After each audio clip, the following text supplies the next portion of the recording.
کەشێکی تەواو کوردەواریانیان ڕەخساندووە و دەیانەوێت درێژترین شەوی ساڵ جیاواز لە شەوەکانی تر بەڕێ بکەن.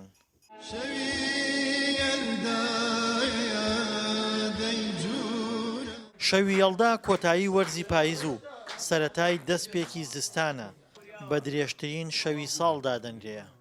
بۆ خۆی ئەم شەوە بەڕاستی تام و چێشێکی خۆی هەیە.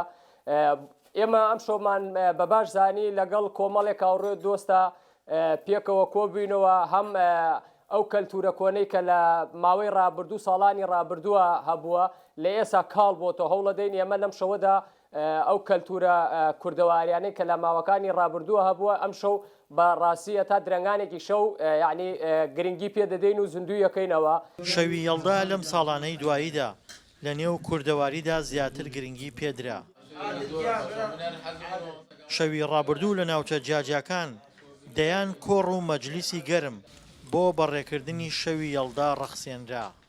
جەوێکی خۆش لە شەوی درێژی زستاندا بەسەر دەبین و ئەوەتا لە پشتەوە کڵاوێنە و لێرە چای کراوە و چای دەخۆین میوانە بەڕێزەکان و لێرە کونجی خورمایە و هەموو کەلتوری کوردەواری باوباپیرانمان زیندوو کردوێتەوە بە جلی کوردی و ڕانک و چۆغە و شەوێکی خۆش بەسەر دەبین لەگەڵ هاوڕێکانمانە و برادەرەکانمان و هەموو ساڵێم شەوە بەرزڕا دەگرین و